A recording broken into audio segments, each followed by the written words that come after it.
That night there was a hue and cry in the house. Naturally, the whole house was up and about. People were looking, searching for things, and there was hue and cry. Lot of shouting there in the house. Everybody was searching for something. And you know what are they searching for? Those papers which Kezia has torn and stuffed into the cushion.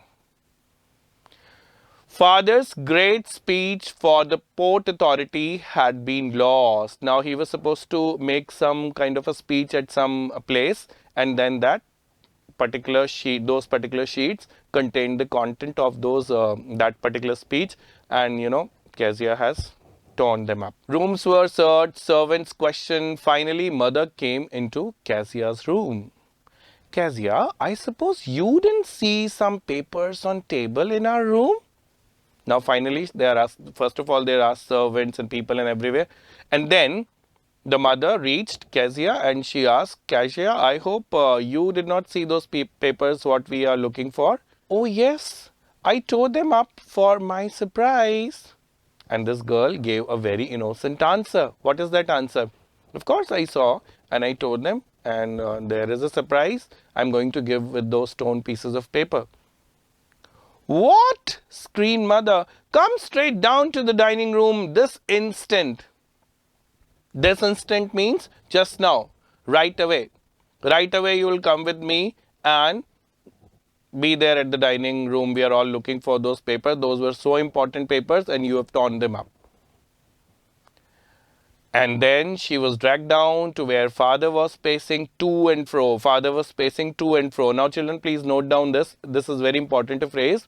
Moving to and fro means when you are anxiety ridden and you are going in a particular direction, up and then coming back and then moving up and then coming back within that particular limited space, that is called the movement as to and fro. Basically, in stories, this to and fro motion, of people is used to describe that how anxiety ridden people are. Naturally, the father was so much anxiety ridden because his papers were missing.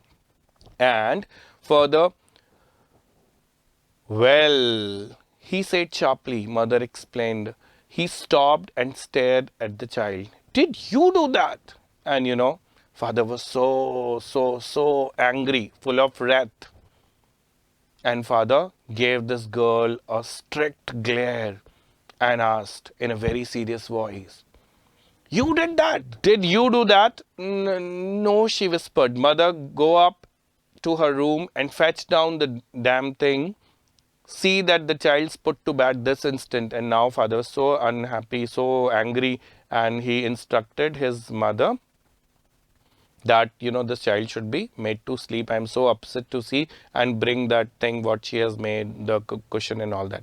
Crying too much to explain, she lay in the shadowed room watching the evening light make a sad little pattern on the floor. Now, this is the beauty of Catherine Mansfield's story. She creates a beautiful kind of atmosphere in the stories, which you can even imagine. So, this the passing of the evening.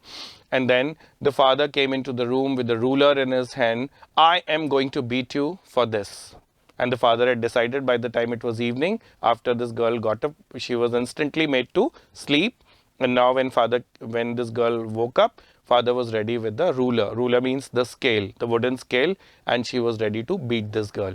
And he said, he said that you stretch your arm up and I'm going to give you 2-3 the beatings. I'm going to beat you for this, he said. Oh, no, no, she screamed, hiding under the bedclothes, and she's trying to, just apologize and just trying to avoid the situation. But then he pulled them aside. Sit up, he ordered, and hold out your hands. You must be taught once and for all not to touch what does not belong to you.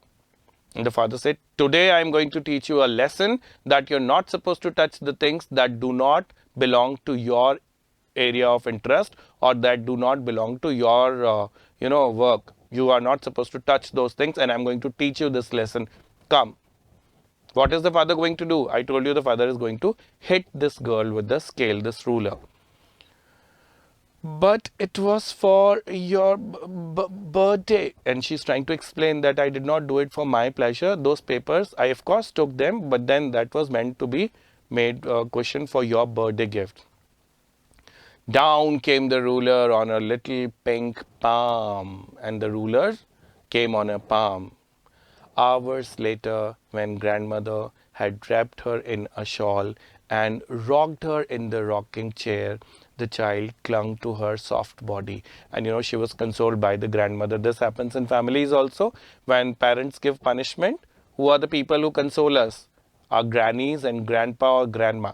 So naturally, the grandpa did all these efforts. Now, for the questions purposes, they may be asking you this question also. What efforts were made by the grandmother to console the child after she was beaten? So you must know these 2 points, that she was wrapped in the shawl and then she was made to be in this rocking chair, and child was so happy after that, and she clung her body. She just hugged.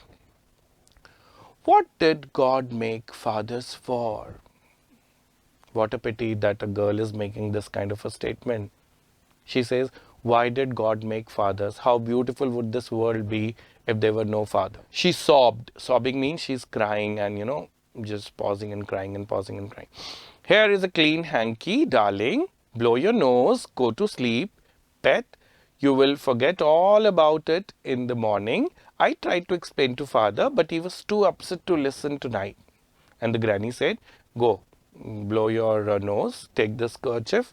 And then I spoke to your father also, but today he's so angry, he did not listen. I'll speak again. But now you sleep, early morning when you get up, you will forget everything. This is what the granny said. Right? But the child never forgot. Next time she saw him, she quickly put both hands behind her back. And now, since that episode when father gave her, the hitting through the ruler, since then, whenever she saw her father, she would just, put her hand, she would hide her hand behind her body. The McDonald's lived next door. McDonald's, of course, not the restaurant, the people. For example, now this is very interesting. When in English language, when we refer to a particular family, for example, we say Guptas, Sharmas, Vermas, these are the particular, this is the particular way of referring to the entire family. Guptas are living next door. Sharmas are living just 2 lanes ahead, that way. So their neighbor were who? Their neighbors were these people. McDonald's lived next door. They had 5 children looking through a gap in the fence. The little girl saw them playing tag. Tag is a kind of game that children play, catching one another like this. And in the evening, the father with the baby. And now, through the holes, through the gap, she's looking in through the fences that, that family is so happy. Children are playing with the father, and the father is so happily mixing with the children. So this is what happens, we start comparing. That's human tendency. When children see other parents, they do compare, and they do say, they do make this, comment, what? You're not as good as Mr. Gupta. You're not as good as XYZ uncle, right? So now this girl is, she's thinking how happy this father is and how happy this family is. Why can't my father be like that? This is what she's thinking. And there beneath you can see the picture also where these 5 children are playing with their father, the McDonald's family. The father with the baby Mao on his shoulder, 2 little girls hanging to his coat pockets, ran towards the ran round and round the flower beds, shaking with laughter. Once she saw the boys turn hose on him, and he tried to catch them, laughing and all the time. So they are into, all kind of fun mood, the whole family turning hose and all that. Then it was, she decided there were different sort of fathers. Now, till now, before she saw McDonald's family, she had framed this opinion that fathers are very strict people. But now, today, her opinion has changed, because today she saw Mr. McDonald playing with the children. So she now came upon a conclusion that different fathers behave different way. Suddenly, one day, mother became ill, and she and grandmother went to hospital. So one day, this is very interesting episode, and here, children, we are coming to the conclusion of this chapter. But then you should listen to this particular part very carefully. Now see, so far she has been making a fastidious opinion that fathers are very strict and then the fathers are different. My father is very bad and ill-tempered and all that and strict and all that. But here, one day, mother became ill and then she and grandmother went to hospital. The little girl was left alone in the house with Alice the cook. Now there were only two people in the house. Number one, Alice the cook, and number two, this girl, Kezia. And the grandmother and mother had gone to the hospital because the mother was severely ill. That is all right in the daytime.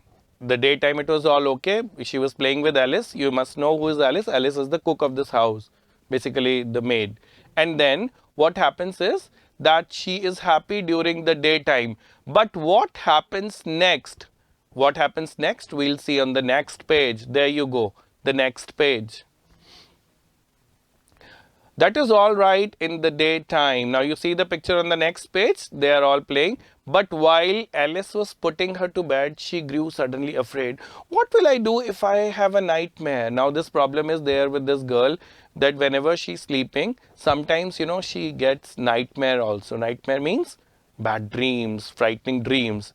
So she asks, I often have nightmares and then granny takes me into a bed. I can't stay in the dark. It all gets whispery. And she says that I get so scared and I want to be with my granny. Where is my granny? Granny is not here. She's talking to Alice. And she's so worried about her nightmares. If I, see a nightmare today, then what will happen? Who will take me to their bed? She's so, cautious and anxious about it. And then you just go to sleep, child, said Alice, pulling off her socks, and don't you scream and wake your poor pa. And even if you have any nightmare, you don't scream and don't wake your daddy, because your daddy has already been down with a lot of work. But then you don't disturb his sleep and be a nice decent little girl and don't scream. Stop thinking about the nightmare. This was the piece of advice given by Alice the cook, and Alice left her alone. Now there are only, on the next page we will see that there are only two people. Who are the two people in the house after Alice's departure? Only father, Kezia's father, and Kezia herself. But the same old nightmare came. The butcher with a knife and a rope came nearer and nearer, smiling that dreadful smile, while she could not move, could only stand still, crying out, Grandma, Grandma. She woke up shivering to see father beside her bed, a candle in his hand. Now, this is the usual nightmare that this girl would see, that a butcher is coming. Butcher is the person who actually slaughters the animals. So, the butcher has a knife and butcher is, somehow trying to harm this girl. This is what she sees in the nightmare. So, as soon as she saw that nightmare again, she just woke up and she started shouting, Grandmother, Grandmother. And by the time she was shouting, Grandma, Grandma, who came to her? Naturally, there were only two people in the house. Who were those two people available? Kezia herself, she was sleeping and she has a nightmare, and her father. So, the father brought a candle. Oh, a butcher, a knife, I want granny. And she said, I just saw this dream and I want my grandmother. He blew out the candle, bent down and caught up the child in his arm, carrying her along the passage to the big bedroom. A newspaper was on the bed. He put away the paper, then carefully tucked up the child. He lay down beside her, half asleep still with the butcher's smile all about her, it seemed. She crept close onto him. Now what happens is, father takes this girl in his lap rather, and then takes this girl to his room, his bed, and then they're sleeping together. And now this girl is, for the first time, this girl is coming, closer. Why she's coming closer to her father? Because she's so scared and she still has that butcher in her mind. So she came closer, little closer to her father, and they're both now sleeping on one particular bed only. She crept close to him, snuggled her head warm under his arm, held tightly to his shirt. Then the dark did not matter. She lay still. Here, rub your feet against my legs and get them warm, said father. And she's trying to catch hold of the shirt of the father. Then father said, come and close, and then you rub your feet because your feet are so cold, so you can get them warm by rubbing. Then the dog did not matter, and then of course, tired out, he slept, and the father slept before the little girl. A funny feeling came over her. Now she's feeling it all funny because she was so afraid of her father. She's never come so close to her father, and today there is no granny, no help available. Only the father is there, and the father is so lovingly calling the girl and helping her. So she's now framing different opinion. Earlier she has only been thinking that, on the coming page we'll see that father's she changes her opinion about that all. Tired out, he slept before the little girl. A funny feeling came over her. Poor father, not so big after all, with no one to look after him. He was harder than grandmother. Now she hugged, she embraced her father, but then when she embraced, put her arm around the father's body, what happened is she felt that I was feeling my father is a giant. He's not that big a giant. He's a normal human being. And then she was feeling that comparatively, in comparison to grandmother, father is little harder. Grandmother's body is plumpy and, comfortable, but father's body is hard. But it was a nice hardness, and every day he had to work and was too tired. And now this girl is feeling the real thing. My father is so busy, whole day he's working for me, and then he becomes tired. To be Mr. McDonald, he cannot behave like Mr. McDonald because he gets tired. She had torn up all his beautiful writing. She stirred suddenly and sighed. What is the matter? Asked the father. Another dream? Oh, said the little girl, my head is on your heart. I can hear it going with a big heart. What a big heart you've got, father dear. And she said, don't worry, father. I did not see any dream. It was just I felt your heartbeat and I could see that your heart is the biggest heart in the world. So with this, Catherine Mansfield has explained us through Kezia's character how children initially do not understand their parents, and eventually now this girl has started loving her father like anything. So that's the end of the story. I hope children you had liked it, and please read it once again and so that you can have a revision. Thank you.